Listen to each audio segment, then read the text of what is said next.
Jim, thank you so much for doing this interview. I really appreciate you taking the time. Yeah, thanks for having me. And one reason it was so significant for me to have this conversation, it goes without saying, Sparta has been one of my favorite bands since 2003. So Well, it's thank you really so cool for much. me. Yeah, Of course, it's appreciate my it. pleasure.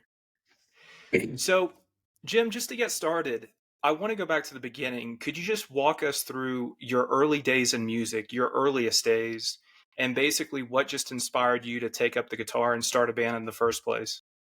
For sure. So it's actually pretty weird because last night I saw the Breeders play, and it I had not thought about it in a long time, but I started playing bass when I was 12, and the Pixies record "Doolittle" is the first record that I ever learned. So to go last night and watch, Kim Deal playing, uh, and then she played a Pixies song at the end of the set, and I thought, oh man, this is such a weird life moment. To be able to see these people and now have this career where I get to interact with these people that were so important to me as a kid. So pretty much started there when I was 12.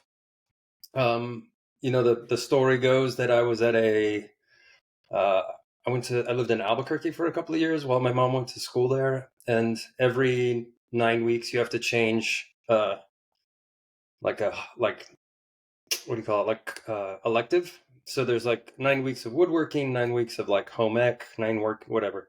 And one of them is music. And I was absent the day that everybody got to pick their instruments. And the only thing that was left was the electric bass because we were little kids, we're like 11, 12 years old. And the bass is huge. But I kind of just, so I ended up, that was my given instrument. And it just sort of um, became like a lifelong love pretty much there. So I played bass for a while, and then when I was 16, I sort of fibbed my way into a band and said that I played guitar even though I didn't really play guitar, um, and that I sang even though I didn't really sing, and I sort of faked it till I made it. And that's kind of when I switched to guitar, and then the following year, I did that for about a year and a half in high school, and then when I graduated from high school, one of those guys did not want to tour, and that's kind of all I wanted to do. I didn't want to go to school; I just wanted to tour. So I started at the drive-in when I was 17, and the rest is history, I guess. Okay, so backing up for a second, you grew up in El Paso, or were you Uh-huh. born in El Paso? How would Well, you say that yeah. sorry, yeah. So yeah, born and raised here, just a couple of years in Albuquerque while my mom went to school, but um, my family's been here for like 4 or 5 generations, and I think that our community and sort of our I don't know what the right word is exactly, mentality is sort of in your Hmm. blood at this point, and I think that all of that influenced the way that I live, and therefore influenced the way that I play music and the way that I run these businesses that involve music. It's a really humble town. Um, it's a hardworking town. There's not a lot of uh, big opportunities here, but it's just filled with good people, and that's kind of Yeah. sort of the thing that's been most important to me is to surround myself with good people when I can, and get away from bad people when I have to. But just community. It's a very Latin based, family oriented community, filled with a lot of wonderful, wonderful people. Well, it sounds excellent. I mean, I can relate. I grew up in a small town, kind of escalated to larger cities, and then I spent a lot of time in Latin America. So I definitely relate to that in many, many ways. That's very fascinating to me. So describe to me, if you will, kind of paint a picture of the scene, you as a teenager, right? Kind of on the precipice of maybe starting these bands. What was it like going to shows, maybe watching your friends play and doing that for the first time? So I definitely, at 12, 13, definitely got very into punk rock and sort of launched myself into that community, and that surrounded myself again with those people, and went to punk shows and backyard shows. We have a lot of backyard shows in this town. Sort of Hmm. venues here kind of come and go pretty rapidly, like small places, especially back in the day. Um, I would go to anything and everything that I could. So my parents lived a couple of blocks from a club. I was allowed to stay out till 10 o'clock, so I almost only saw local bands because I rarely got to stay late enough to see the national touring bands. Mhm. So those were my heroes. Those guys, some of them went to my high school, and I just thought they were the coolest guys in the world, and they had the coolest bands, and I loved it, And when those guys started touring, that's to me all I wanted to do. I just looked up to them, and when I was old enough to start staying for the touring bands, I would actually go early to the show, like around sound check, and just kind of walk in and hang out and just ask like 1,000 questions because I found it so interesting, and um, I just wanted to know everything I could. And a lot of those bands were super cool to me and gave me the time and answered all my questions. And I always made a point in my career of trying to do the same thing. When people are hanging out, asking questions, they just want to understand what it is. Like, there's no bad question, right? There's no stupid Of question. course. I get when people love this and they just want to know everything that they can about it. And people were kind enough to me. So I hope that I've been that way for a few people as well. Absolutely. Well, I mean, you have the knowledge that extends so many years within this scene, and that's why I especially knew it would be so fascinating to talk to you. So I suppose my next question is, what was that one band for you, for Jim, that was so pivotal where you were like, okay, this is what I want to do, or perhaps you saw maybe just one of your favorite childhood bands growing up, whether it be local or otherwise.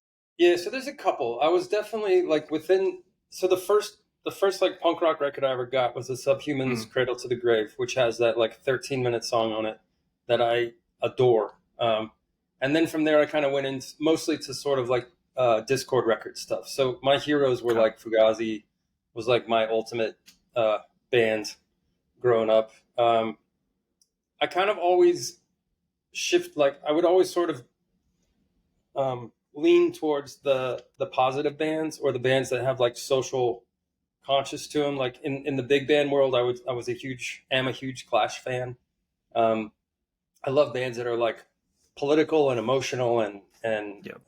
I've never been like a sex, drugs, rock and roll kind of guy. I've definitely been Yep. like you know fired up about change and injustice and passion and all of that stuff. And then I'll say that there was a moment when I was 15 and like the biggest show ever came to town. It was the Zoo TV tour, the U2 tour, and I was like a U2 fan, because I listened to it with there's like one of the bands that my parents and I could both listen to because they were Sure. they were they were still cool and exciting to me, and my parents liked them as well. And um, so when that record came out and they came to town, I went to the show and I had floor tickets, which I think at the time were just the cheapest tickets there, and I sort of like snuck my way all the way up to the front, and they had this like satellite stage where they would come out into the crowd and play on this little stage. And I got probably within, I've told the story a million times, but probably within like 15 feet.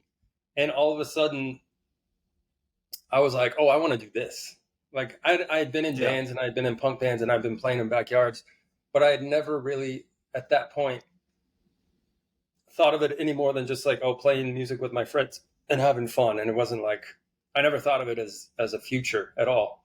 And there was sort of this epiphany at that moment watching them and feeling whatever was happening in that stadium.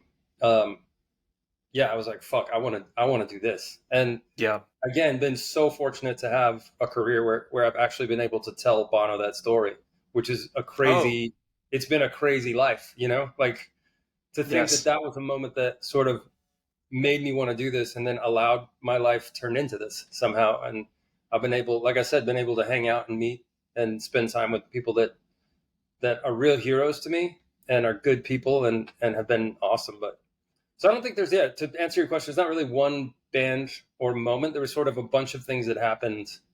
Um, but I would say like as like um, guides in my life, it's always been Mhm. kind of the Fugazi community, that sort of, you know, conscious, cool, nice, respectful sort of stuff.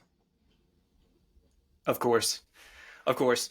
So I want to touch, so it's very important for me to touch on Sparta because, again, Sparta was absolutely my band, my entry point. But kind of going back and bringing it back to your time in At the Drive-In. Uh, your time in At the Drive-In left a significant mark on the post-hardcore scene. And I want to know more about that experience initially and what do you believe made the band stand out? So it was, I came in, I started the band as a frontman. I was a frontman in a band, like I was saying before at the drive-in. I knew that Cedric had something that nobody else in this town had. He was, I went to school with him. I'd known him for a long time. I'd seen him play 100 shows with 100 bands. And I knew he loved the life, and I just sort of started trying to pick people that would support that more than anything. Like, who could do this? Who could you be in a van with forever? Who could you know, who's inspiring you and making you laugh, and who you're going to have fun with? Because nobody at that point is thinking about money or publishing deals or tour buses, or you know what I mean. We're just like trying Of to course. make music and have fun, and that's always kind of been the main thing. Is if it's not fun, then it's not worth it. Um, we were, again, like, coming from this community, there wasn't enough people to have like genre specific things, so like when there was a show, there'd be a metal band, there'd be like a ska band, there'd be like a folk band, like we just all played shows together, so it would get kind of really intermashed up and sort of just became this kind of unique, like the bands that were coming out during that time, especially like without the internet, without a ton of touring bands coming through, we were all kind of inventing it and making it up as we went along, and sort of inspiring each other, and nicking ideas from each other or sharing ideas or whatever. And I think that that gave us some pretty unique sounds coming out of here. Being Yeah. like, when you move to LA, it's like, oh, this is the band I fit in with, and then you all kind of hang out together, and then it sort of just gets very homogenous. Yeah. Whereas here, that just it physically couldn't happen. So um, I think that's like one of the great fortunate things about being from here at that time, that moment in history, is that we got to build something that was unique. And when we went on tour in the early days, we were always too heavy for the light bands and too light for the heavy. Like, we never fit in Sure. anywhere, but we would play anytime, anywhere that we could. We were famous for if we had a day off and there's somebody canceled 300 miles away, we would drive 300 miles to that show to play to 20 people. We would Wild. do anything to play.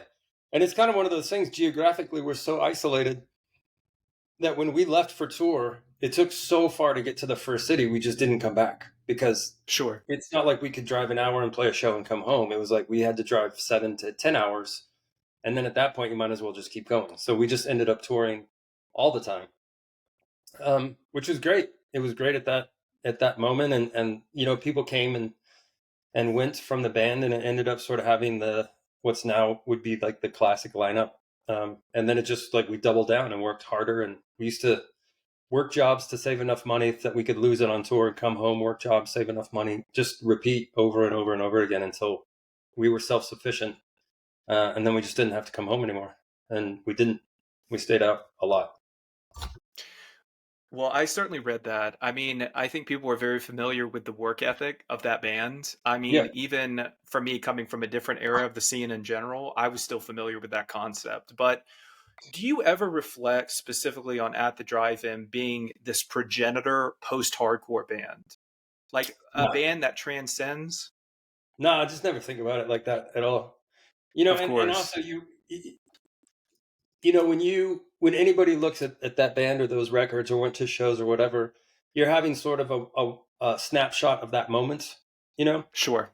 Whereas for us, we're living this whole evolution, and all the relationships that are building and eroding constantly, and all the things that happen just between human beings. So no, I don't. I think at this point, I mean, I just turned 47. That band ended when I was 24. So Yeah. most of my life, almost half my life now, has been not in that band. Um, and I think now I'm sort of at a good spot. Even with, like, a few years ago, there was a lot of shit that happened with us. But I think I'm just good now. I think I'm just, like, I'm really grateful for all of those things that allowed me to live the life that I've lived. I've had a Completely. spectacular life. I have, obviously everybody has complaints, but I'm pretty fortunate that I've gotten to make music, and have adventures and see a bunch of places in the world, and somehow, still am alive. So I'm grateful for it. I don't really look at it other than that. It was an awesome experience, and I think for me personally, it's cool that it lives in that era of my life. Sure. I wouldn't want to make it any different. I wouldn't change anything, actually. Yeah. I totally understand. So transitioning to Sparta and Sleepercar, which is truly where, again, all of my iconography with regards to Jim Ward is in Sparta. Mhm. So moving on to Sparta, how would you describe the musical evolution that took place coming from At the Drive-In to Sparta in that early 2000s era? Because just to reference again, Wiretap Scars was my entry point. So Right. I'd love to hear more about that musical evolution that took place. So, a few of the songs on Wiretap were I was writing on that tour, that the last At the Drive-In tour. I'm more than anything like a riff writer. So to come in and sing and to really construct, I mean, I definitely leans heavily on Cedric and At the Drive-In. Obviously, he wrote all the lyrics and the melodies, but he also he's a great musician and he's a great songwriter. And when we wrote together, which is, most of the time I would have an idea and I would bring it to practice, and somebody would have an idea and we just kind of mash everything up. But when that, when we split, and all of a sudden you're sort of asked to be the front man, it's not a job that, and still to this day, again, I've been doing Sparta a long time. I don't think I'm 100% comfortable in that role. Like, I'm still happiest when I'm like a sideman. I love that job. That's like my favorite job in the world, is to play guitar and sing backup, and not have the pressure of being the front man, even though this is what I now do for a living. But um, Interesting. yeah, it's just one of those things. Like, my career evolved the way that it did, and I'm grateful for it, for sure. Um, but I'm never gonna be like I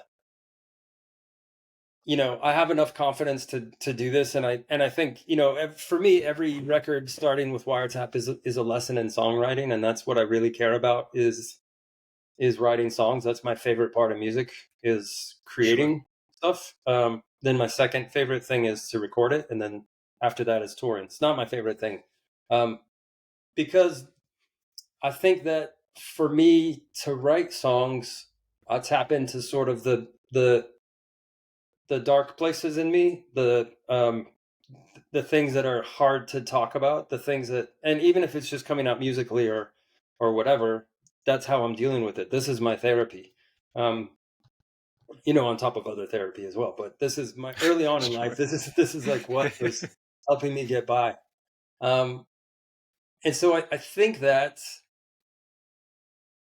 it's always been a challenge for me to sort of play that live. Especially on this record, like Wiretap was a really difficult part of our life, especially my life. And I said no to this sort of celebration, reunion, whatever you want to call it, like this tour. I said no to a lot. Um, And then when we were doing the Get Up Kids tour last year, and they were doing an anniversary record, um, I just kept meeting people, because Wiretap was turning 20, and I just kept meeting Sure. people at shows that were saying, "Oh, this record means this to me. This record means this to me."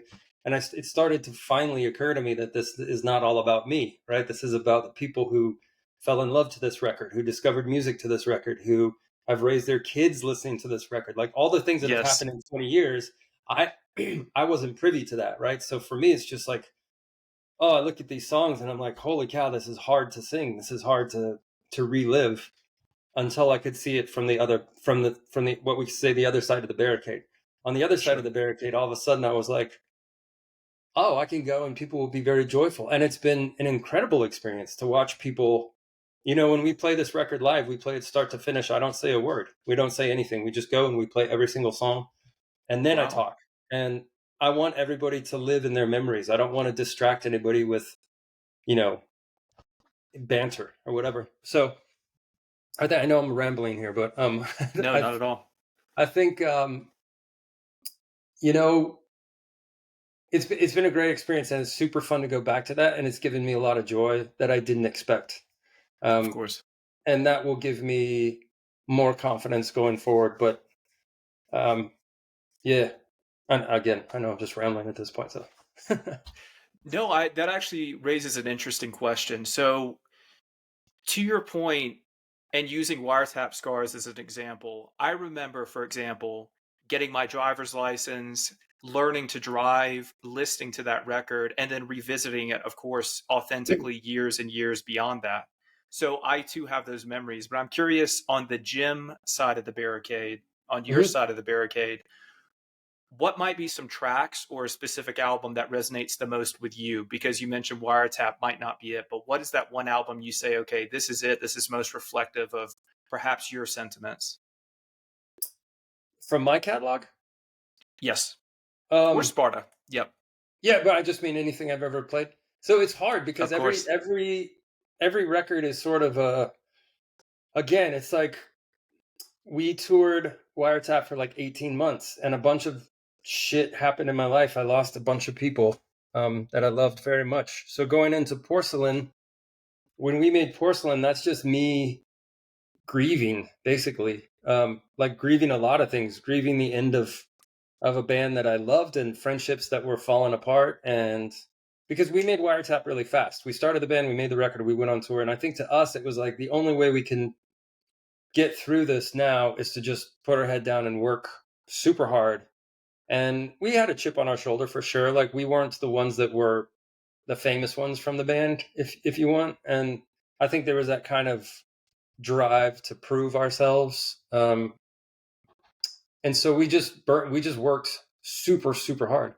And I remember going in to make Porcelain, and yes, I'm writing songs, and yes, I'm writing riffs, and we're in Joshua Tree at Rancho de la Luna, like Oh, exploring all of these songs. But I wasn't really letting myself grieve all these people that I had lost and all this stuff that I had lost. And so if you listen to that record, it's Porcelain's super dark, but it was very reflective of who I was at that moment.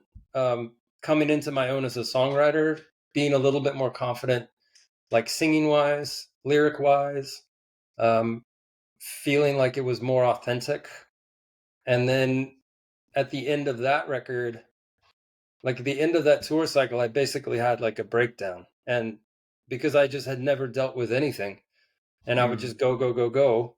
And I don't want other people to have to worry about me. I don't want other people to have to pick up pieces or stress or anything. I keep all that stuff inside. This is just the way that I'm built. And at the end of Porcelain, I woke up in a hotel room in Lancaster, Pennsylvania, and went to my tour manager's room and said, I need to get on an airplane right now.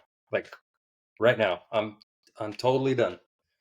Um, so I think going into, like, I took a break after that for a bit, and then we had a guitar change, and we made threes, and that was the first time that I kind of like pushed away all of the management saying it needs to be done by this time and you have to be on tour. Just started saying like fuck off. I want to write these songs. I want to write as many songs as I can, and I want to explore all this stuff, and I want to take the time. And for the first time we had money to live. We didn't have to be on tour. Um, and so again, like if you listen to threes, that's very reflective of that moment. There's like all of a sudden I start having hope, and um, it's a little bit more of a joyful record, I think. And then by the end of that tour, again, then I was actually just done with Sparta. I just didn't want to be around anybody in the band anymore. Um, and I tried to do it as respectfully as I could, which was just like, at the end of this tour, I'm going to go away for a while and do something else. And in those years, I had been writing these kind of country-ish songs. So I just decided to, for once, be selfish. Really, I didn't feel, and I'm sure everyone else thought I was being selfish. But for me, I didn't feel like I was. I didn't feel like I was doing what I wanted to do. I didn't feel like I was playing shows I wanted to play. I didn't feel like I was making music that I wanted to make anymore. Um, and so I just kind of split, and everybody else lived in other cities, so nobody was here to bother me. I've always been in El Paso. Um, and so I made the Sleepercar record, and then had just like one of the best years of my life, like making no money, playing sometimes to two people. Sometimes, I mean, we did a Coldplay tour on that record, which was obviously we made money and played to a bunch of people. But the the big the big like experiences on that record were amazing, and it was so fun and beautiful to have these guys that I was playing with that could sing harmony like just incredible harmony singers and incredible musicians, and it was just fun, you know. And there was no pressure because nobody cared. Like there was no. I mean, I remember literally having Sparta fans and at the drive-in fans coming to Sleepercar shows and being like, "This is awful. I hate this." And I'm like, "That's it's okay. You don't have to like it. Like it's not.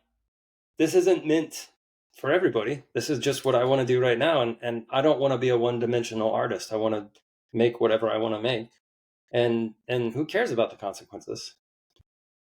So my point is, Agreed. I think every record that I make, and there's probably specific tracks on records that would speak more. I mean, on Porcelain, clearly, "Death in the Family" is a song about what was happening in my family, which is people were dying, and you know, I think the first song on West Texas, which is a Sleeper record, which is "Broken Promise," it's just saying like that was me saying I'm done with this for now. Like you know, I can't do it anymore, so I'm going to do this instead. So I think every record is sort of reflective of where I'm at that moment, and then Yes.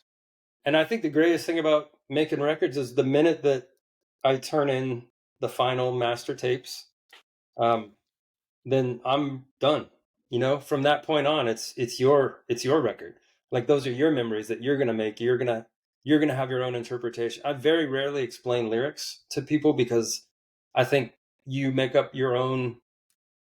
You find you find in the lyrics what you need to find in the lyrics, and I don't want to go and alter that at all. It's not my job. My job is to make something, and if people latch onto it, then I think it's like the best compliment in the world. I like your perspective on this. I mean, the way you articulate your sentiments about this is very much like a true artist. You really, you produce the work that's most authentic to you in the moment. And your document, it's interesting the way you explain it because it's documenting the entirety. Your artistic journey is documenting your life accordingly. And Exactly. you would think it'd be that way for a lot of people, but the way you're expressing it, I can see it now. Like I can actually, see it in Yeah. real time. That's fascinating. I think it's So, funny when yeah. when like so one of my favorite songwriters is Billy Joel, has been my whole life. And I read an interview or I listened to an interview with him, and he was talking about like, oh, when I wrote this one song, what I was trying to do was write a song like this. Like I liked this one song by this one band and I was trying to do my version of this. And it to me it was like he was speaking Latin. Like I didn't understand how that's even possible. Like I don't understand how you don't write, because it just didn't occur to me that people write songs just because they write songs. Like so I write Sure. songs because it needs to come out of me, and it is totally reflective of my life, and I have no other way of doing it. Like I'm a terrible songwriter for hire. Like I can't write for other people. I can collaborate with people and that's really fun, but I couldn't straight up write songs that don't, like, I can write for other people. I can't write something that someone tells me to write. Do you know what I mean? Completely. I Yeah. do. I do. Yeah. It's reflective of memory and experience. I feel the Right. exact same way. I can only Yeah. reflect experience. Yeah. Yeah. Um, so you touched on Sleeper Car, obviously, and people's reactions, your fans' reactions to that particular project. I want to know just more about that project in general in your words, because it is such a departure from what people were used to, but it's something I can absolutely get on board with. Tell me more about it. So it actually, the whole kind of, like, as a kid, or not a kid, but as I like this band, the Old 97s, a lot, and they basically were a country band that played the punk circuit, and they played like the college circuit with all the indie rock bands, and I got to see them a bunch when I was a kid, and then we ended up playing shows and getting to be buddies with them as well. Um, so when we were in, and this is kind of the beginning of this stuff, like when we were in on the very last at the drive-in tour of that era, we were in Australia for this tour called Big Day Out, and it's like a bunch of bands that tour together for like 2 weeks basically, and you end up in hotels with bands you normally wouldn't play with. or wouldn't be hanging out with. And I ended up, there was an up and coming band called Coldplay, and there was us, which was up and coming, sort of heavier band. Um, and I ended up just getting to be really good friends with them on that tour. And the bass player guy and I would just talk about country, and he turned me on to all these.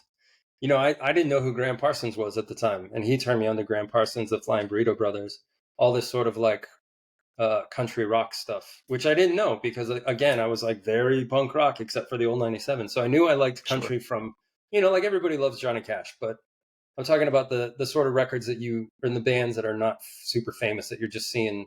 Like I didn't know that stuff existed. So he kind of Sure. turned me onto this, and I started just sort of putting these songs on the side. So like the first thing I ever wrote was "Fences Down" on that record, and I wrote that on that. There, you can see footage of me playing that riff at a show in Japan, like the sort of the lick on that on "Fences Down." I'm just playing it in between songs, like I'm just fiddling with the guitar, and that pops out, and that became sort of the cornerstone of that record. And it took me like uh, 8 years to finish. And I recorded that record like three Wow. times, like on three separate occasions, like an entire record. And then just wasn't like I knew that when I finished each recording that it wasn't good enough and it wasn't finished and I hadn't figured out exactly how to do what I was trying to do. And it wasn't until the third time, and I started working with this guy Matt Schmitz that was playing drums, and I would literally go to like either somebody's house or like a home studio or wherever we could set up and record, and I would play him ideas and he would just play drums to it. These are not songs, these are just ideas. And then I would come home and I would just cut them up on Pro Tools and I would figure out how the song was going to be, and then I would just add little bits over time. So this was all taking, I mean, I was doing vocals on that record. At one point, I was doing them in hotel rooms on the Threes tour, where I would sit underneath the table in the hotel room and put the blankets on top and just sit underneath Wow. with a microphone and sing because I didn't want to wake anybody up or bother anybody in the next room. And a lot of those vocal tracks are from that tour, just like experimenting and learning and having fun basically, and not having any. I just didn't have anybody around me to say no, and it just felt good. And Mm. there was no Yeah. rules, and there was no, every band has a lot of set rules, whether they admit it or not, and it's not even Sure. always verbalized. You know what I mean? Sometimes it's just like, Mm. well, we can't play that because so and so is going to hate whatever. Like it's just the way it is. And The for the first politics time, I didn't involved, have of any of that. course. And I think it kind of changed me. I think it changed me for the better, honestly. Like I've never gone back to being in a full band ever since that record.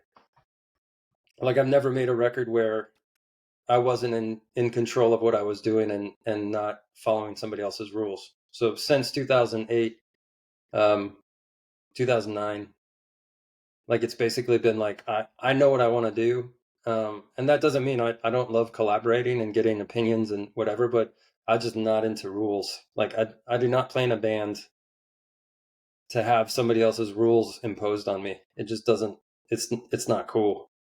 So I don't. And I there's totally get consequences that. for that for sure. But Tell me. you know, it's all right. And what might be your concentration then, post 2008, 2009 up until now? Because I totally empathize with that notion of, especially when you're making art, why would you want to be surrounded by any band politics, any particular structures that are in place? You want to be free to make the purest, form of art that you possibly can. I mean, Yeah. that's a reductionist way of me putting it, but it's true. No. So that being said, what has been your concentration since then? Um. It's honestly like the number one thing for any of this stuff at the end of the day for me is mental health. Like that's the one. Okay. That's the one thing that is the most important.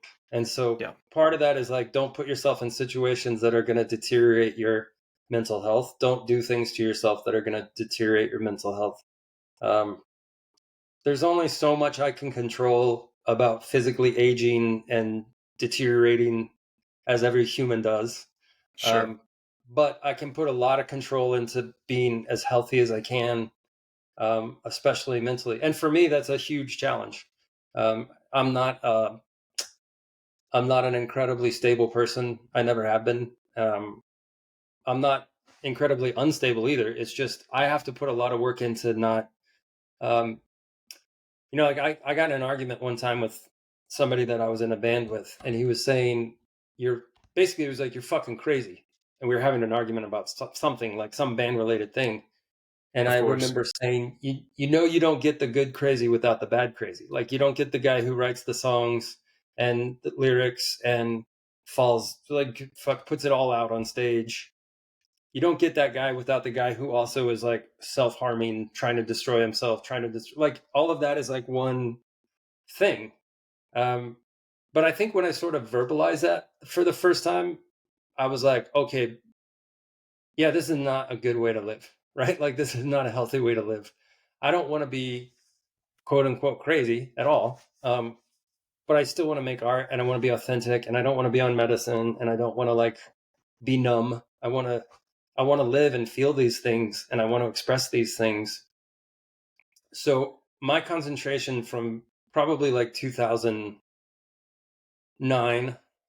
um, was one, just like spend more time at home. Like I owned a house that I didn't even see for years. It felt like I would, and I'm married, you know what I mean? Like I would come home to a wife and a house and a family that was like foreign to me almost. And I just decided that's just not the way I wanted to live. So I realized that I could do other things. I'm not, I'm smart enough to do other things as well. I don't have to put all my ego into being a musician. Like it doesn't have to be, I don't have to be a successful musician in order to feel good about myself. I can just be a musician. Of And course. I think when all of that changed, then it really changed the way that I worked. So no longer did I want to, I don't need the biggest tour. We don't need to make the most money. It doesn't have to be the highest charting song I've ever written. Like none of that shit is important.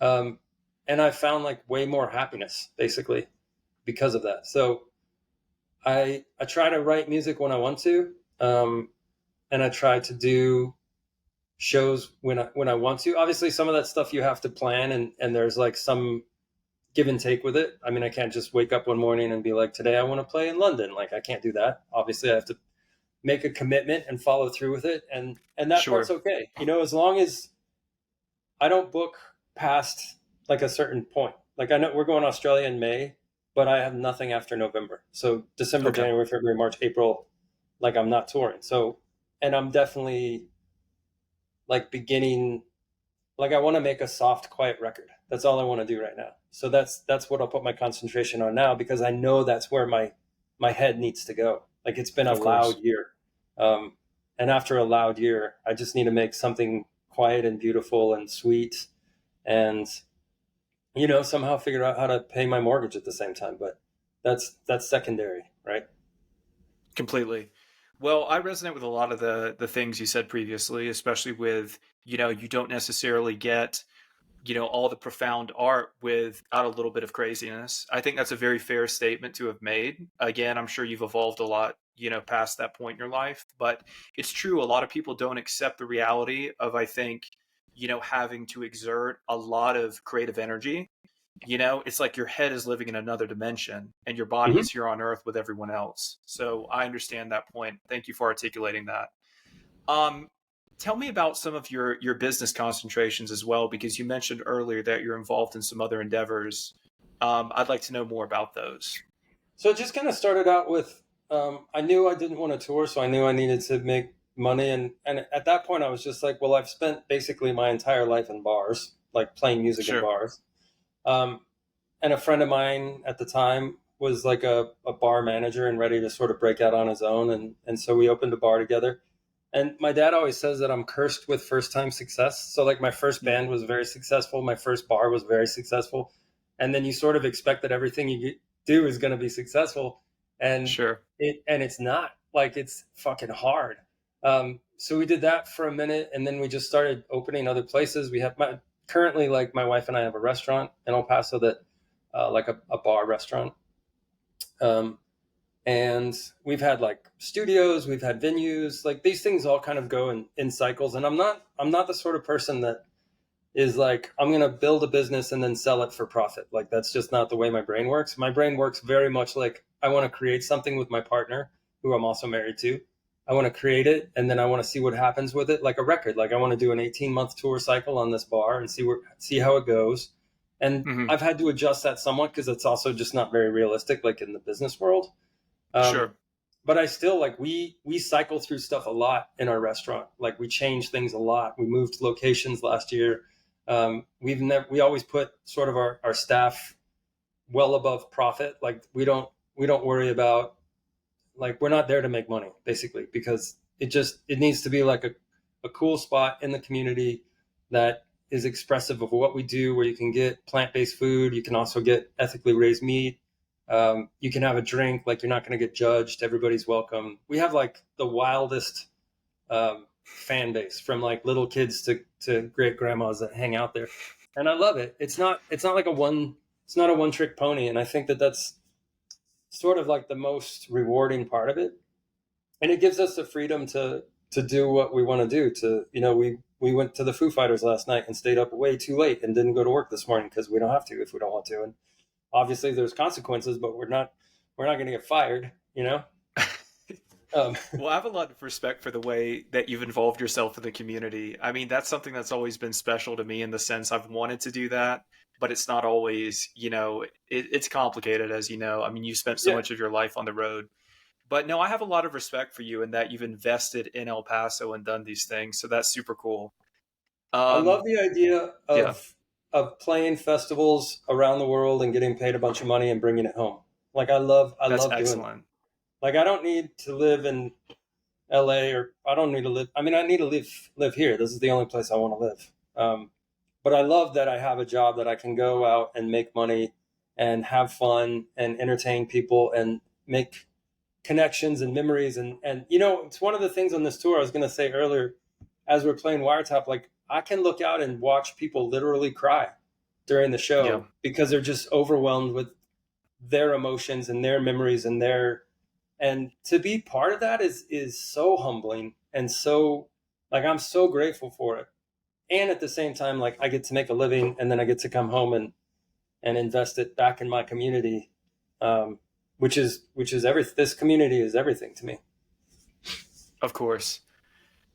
So, transitioning from that, Jim, what might be something outside of music that people don't necessarily know about you? Because I feel very strong. There's a personal element to this conversation. So, what is Yeah. something, perhaps an anecdote that people don't necessarily know about you that you would like to convey? um that's a good question. I think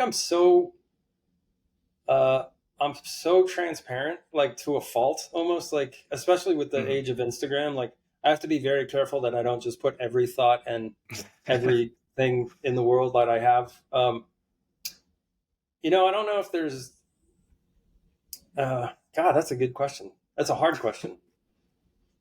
Um, there's a lot of things that I wish I was that I don't really ever talk about. Like I wish I was better at design. I wish I gave a shit what clothes I put on in the morning.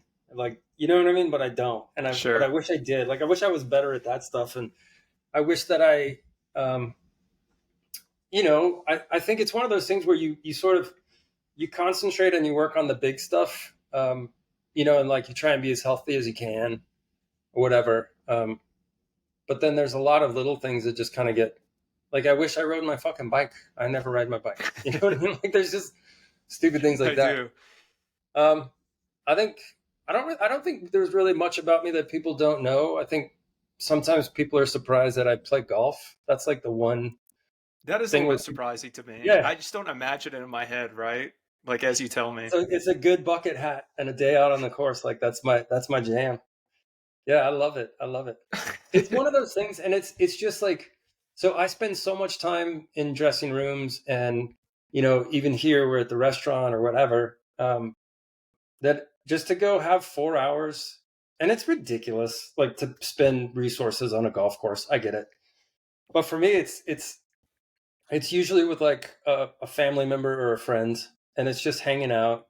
And it's like the least competitive sport for me because you're only winning or losing against yourself for the most part. Like I never play to keep score with other people. I just see if I can do as well as I can without giving that much of a shit. So I think for me, it's very much like a zen thing. Like I don't get mad. That's the thing is like Sure. I see other people on the golf course that are like breaking clubs and losing their minds, and I'm like, why are you even doing this?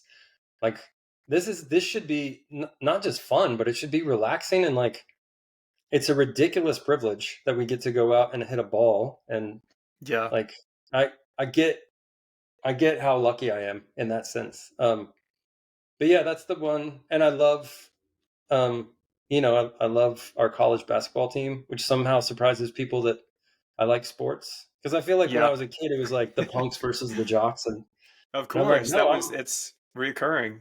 yeah, I'm like, I'm actually pretty into college basketball, and it's something that my wife got me into. She went to the university here, and she loves college basketball, and so during basketball season, I don't really tour, so we go to the games, and I hang out with her and try and follow what's going on, and um, but yeah, I would say those are the things that kind of surprise people when they hear them. I think people think I'm just this like in the studio writing earnest songs Yeah. all day. They No. envision you as the artist, kind of Yeah, this yeah. non-human entity. You know what I mean? um, which is actually something I want to touch on briefly. But before I get to that, I want to get your thoughts kind of on the current state of the scene. You know, this could be for music in general, not just any music that's Yeah. alternative, etc. But I want to know what bands you're listening to personally right now. So, as disappointing as it might be to some people, like I'm very into the Olivia Rodrigo record. I think she's spectacular.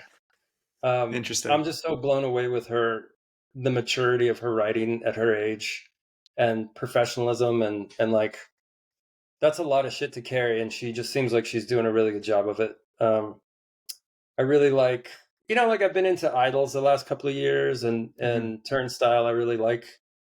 Sure. We just played a festival with them, and they're very nice guys, which is nice to see. Um, I sort of like where kind of hardcore is currently, as much as I'm sort of getting turned on to these things by being back on the road. I tend to be pretty Hmm. isolated when I'm not on the road, so Sure. um, I don't listen to a ton of music. My wife gave me like a vinyl subscription for my birthday last year, so every month I get a new record, and I just make sure like you can pick which record, and all I do is make sure that I don't already own it, and I try to do something that I've never listened to before. So I've gotten like some hip hop stuff and some country stuff and some things that I wouldn't normally, like I'm not trying to just get records that I love, but the new edition. You know what I mean? Like I'm trying to Of like course. look at other things. So I just picked out. There's like a bonus if you sign up for a year where you get 8 records. So I just picked like 8 random records that are coming, and I'll just sit down and listen to them, and um, we'll see if I like them or not. But either way, it's still a good experience. It But definitely I think sounds like the it. one thing I would Yeah. say about what I'm seeing currently that is kind of, I don't know if I like it or not, but sort of these artists are now the gap between success and hobby is getting so wide that I feel like all the oxygen is getting sucked up with mega tours and mega festivals. And for me, I've always lived in that middle space between, we're like blue collar band, so we work and we make money, but we're not rich, and we're not playing to 20,000 people a night or whatever. But now these shows are getting to like 80,000 people a night, and I don't.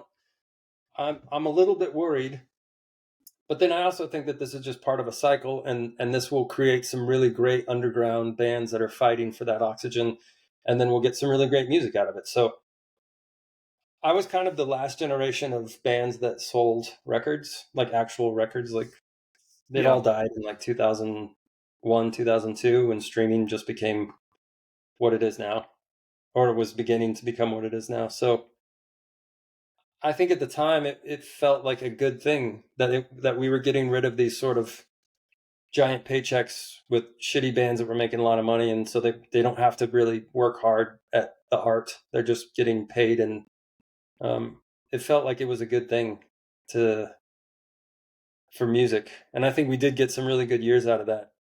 But I also think like guitar rock died for quite a while, and now I feel like it's Sure. coming back. So that's fun for me as a guitar fan. Yeah, same. And you've seen the cycles as you've articulated, and Yeah, this is yeah, happening in various creative industries, music, fashion. I mean, you're seeing that dichotomy between these huge entities, yeah, however you wish to describe it, and then, of course, this indie scene opening up again. I wouldn't know exactly how to articulate it. yeah, yeah. No, I think Well, that's it. And yeah, you know they say nature abhors a vacuum, right? So all this is doing yeah, is creating a big vacuum, and it's going to get filled. And I just hope it gets filled with some quality and heartfelt, you know, music and art and fashion and literature, and I think it will because I think that's I think just it what. will. Yeah. So I kind of look forward to that and just try to be a little more, a little less cat videos on Instagram, a little more like new music, trying to find new music and less just hilarious cat videos. I'm My the my hilarious my cat Instagram videos. algorithm is all guitars and cats. It's pretty That's ridiculous. sick. Or guitar, or cats playing guitars, maybe, Yeah, yeah, if you luck out. Jim, I have a few more questions for you before we wrap up. I want to know if you had to choose one hardcore band right now, because you mentioned hardcore specifically, yeah. because there's such a renaissance happening, I think, with hardcore. Is there one hardcore band you're listening to? So we just did a couple of shows with Koyo. Are you familiar with them? I'm not. Tell me. It's I just want to make sure I have the name right because Of I'm course. famous for also getting things like that wrong. But they were doing the Thursday tour, so we got to play shows with them, and they were so good. And they're from Long Island. All right, yeah, Koyo. Um, and they just put out their first. Their debut record just came out. Really good, smart, hardcore. And I'm like not a super deep hardcore fan. Like I said, I'm more like a Hmm. Discord sort of guy back in the day. But yeah, I like that, and I like kind of like I like Turnstile. I like the interesting stuff that they're doing, where it's not Yep. just straight. There's like a bunch of synthesizers and percussion and cool breakdowns, and I like that. I think it's interesting. So I think I there's a band agree. called Gel as well that my wife actually turned me on to, which she has great taste and knows way more about music than I do. But she makes all the playlists for our restaurant, and people always give me the credit because I'm a musician. So Of course. Yeah, they're like, oh, Jim, I'm like, I that's don't have wild. anything to do Yeah. with it. Yeah, it No, would it's a just good be like partnership. the same. Yeah, she's always like, you listen to the same shit all the time. I'm like, I know. I'm like mid '90s indie rock as like my. That's I'm just stuck in a bubble sometimes. Fair enough. I do the same thing. Jim, I have an interesting question for you aside from music. What are your thoughts on extraterrestrials and the current state of affairs in that particular world? You can get as abstract as you wish or not. Yeah, I mean, I think I think it's incredibly arrogant to think that we're the only things in the universe. I Sure. think mathematically it makes sense. Um, I think you know, I want to believe for sure. I don't have any reason not to believe, but I also don't have any proof.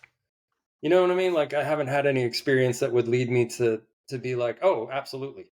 But I Sure. mean, I can't imagine that it's we're the only ones. And now, like, Of sort of the course. video footage from the fighter pilots that are like like okay, none of that shit makes sense, right? Like physics wise. So yeah, I mean, I want to believe for sure. So I guess I do believe. I just haven't, Fair enough. haven't seen anything. But I mean, Okay, I would very love cool. to if it's not scary as fuck. But I'm sure it would be the scariest fucking thing on earth. Yeah, it'd be an existential crisis for a lot of people, but I'm in the same boat as you. I was curious to hear your thoughts, certainly from an artistic perspective. So, what's next for Jim Ward? Are there any upcoming projects, collaborations, or tours we should look forward to, music or So otherwise? we have like two more legs on this wiretap tour. So we have Canada that starts in November, like November 2nd. And then we have Australia that starts May 16th in Brisbane. And in between that, pretty sure I'll just make a record and then I'll just put it out at some point. So I'm just gonna keep making records, I think. I am kind of toying with the idea of how to do that, because I'm sort of interested in doing sort of like a shared experience of the process. Mostly because people always have questions and want to know how you got from point A to point B, and I think it'd be Of fun. course. And I have like a Patreon that I'm pretty awful about. People are very kind, and I don't feel like I've done a good job at rewarding their kindness. So I think I'll try and dig into that and do a little bit better, um, a little bit better job. But so I'm just kind of toying with the idea of how that works. Um, like on the business end of things, we have a couple of projects that are like very very near launching that I can't wait Mhm. to tell people about. Which is going to be, I think, super cool. I hope. It's been like a very very long process, but we're almost there. Um, Other than that, yeah, just trying to have fun and stay alive. I understood that very well, actually. Well, Jim, I just want to say before we wrap up, thank you so much for taking the time. I mean, whether you realize it or not, I mean, I'm sure you do. Your work is incredibly profound, spanning decades. And so it was a pleasure for me to talk to you. So I appreciate this and this Well, opportunity. thank you, thank you. Of I course, appreciate it. Yeah, thanks for taking the time. 100%. Well, Jim, have a great rest of your day, brother. And thank you so much again, man. Likewise. Take care. See you, Jim.